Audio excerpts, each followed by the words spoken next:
अस्सलाम वालेकुम। Voice property solution के प्लेटफॉर्म से मैं हूं आपका होस्ट, आपका दोस्त रिजवान अली। आज की इस वीडियो में मैं आपको बताऊंगा कि जो प्रॉपर्टीज़ होती हैं, इससे पहले मैंने वीडियो बनाई कि कमर्शियल प्रॉपर्टीज़ क्या होती हैं, रेजिडेंशियल क्या होती हैं, वैकेंट लैंड क्या होती है।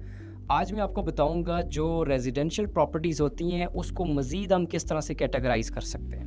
सबसे पहले हम देखते हैं जो रेजिडेंशियल होता है। वैसे तो ओवरऑल अगर बताया जाए तो यही कहा जाता है कि यार ये रेजिडेंशियल है और इसमें मतलब कि हम अमूमन रहते हैं और इस तरह से होता है। लेकिन आज हम इस रेजिडेंशियल प्रॉपर्टीज़ को मज़ीद कैटेगराइज़ करेंगे, मज़ीद बताएंगे कि इसमें मज़ीद और कौन-कौन सी टाइप्स हो सकती हैं। जैसे कि सिंगल फैमिली में यही होता है कि आपका कोई एक कपल रह रहा होता है या कोई उसके साथ बच्चे वगैरह होते हैं, तो सिंगल फैमिली एक सिंगल होम होता है।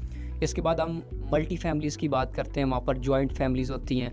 वहाँ पर मतलब ब्रदर्स जो हैं वो साथ रह रहे होते हैं, बड़ी फैमिली होती है, बड़ा घर होता है। ये अवेयरनेस ज़रूरी है। जब आप रियल एस्टेट इंडस्ट्री में आते हैं तो आपको पता होना चाहिए कि सिंगल फैमिली होम कैसे होते हैं, मल्टी फैमिलीज़ होम कैसे होते हैं। इसके बाद अपार्टमेंट्स क्या होते हैं। अपार्टमेंट्स बेसिकली ये होता है कि आपकी हाई राइज़ वर्टिकल बिल्डिंग्स होती हैं, उसके अंदर 1 बेडरूम, 2 बेडरूम, 3 बेडरूम जो रूम्स होते हैं उसको बेसिकली हम अपार्टमेंट्स कहते हैं। तो ये हमारे पास अपार्टमेंट्स आ गए। अब इसके बाद हमने देखना है कि मज़ीद इसको कैटेगराइज़ करें तो प्राइमरी होम होते हैं। प्राइमरी होम्स कौन से होते हैं? जिनके अंदर हम खुद रहते हैं, उसको हम प्राइमरी होम्स कहते हैं। इस तरह इसके बाद सेकेंडरी होम्स आते हैं। सेकेंडरी होम्स जो होते हैं वहाँ बेसिकली हमने बैकअप पे रखा होता है। जैसे कि कोई अच्छी जगह है, अच्छा कोई स्पॉट है, तो वहाँ पे हमने एक प्रॉपर्टी खरीदी, उसको हमने रेंट आउट कर दिया।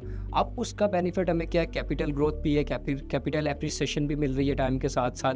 ये तमाम तर चीज़ें हम वहाँ से हम ले सकते हैं। अब ये है कि अगर हमारी कोई ऐसी प्रॉपर्टी है जो किसी अच्छे स्पॉट पे बनाई गई है, पूरा साल हम उसको रेंट आउट कर देते हैं, वहाँ से प्रॉफिट भी आ रहा होता है, रेंट भी आ रहा होता है, कैपिटल एप्रिसिएशन भी बढ़ रही होती है, कैपिटल ग्रोथ भी बढ़ रही होती है। और साथ में अगर हम वहाँ पर खुद रहना चाहें तो हम बता देते हैं जी इस मंथ में मैं आऊँगा, तो ये जो मेरा अपार्टमेंट है, ये जो मेरा घर है, ये जो होम है, इसको आपने खाली रखना है। तो वहाँ पे जो है कि आप रह सकते हैं जाकर। इसके बाद हमारे पास ये बेसिकली मैंने आपको पूरा एक स्ट्रक्चर बताया है कि जिसमें रेजिडेंशियल प्रॉपर्टीज़ को मज़ीद कैटेगराइज़ हम कैसे कर सकते हैं। आज की वीडियो में बस यही है, लेकिन इसके बाद जो अगली हमारी वीडियो होगी वो कमर्शियल प्रॉपर्टीज़ के रिलेटेड होगी, जिसके अंदर हम आपको मज़ीद बताएंगे कि कौन-कौन सी चीज़ें हैं जो मज़ीद हम कमर्शियल प्रॉपर्टीज़ के अंदर कैटेगराइज़ कर सकते हैं। ऐसी वीडियोज़ देखने के लिए जुड़े रहें हमसे, और तब तक अल्लाह हाफ़िज़।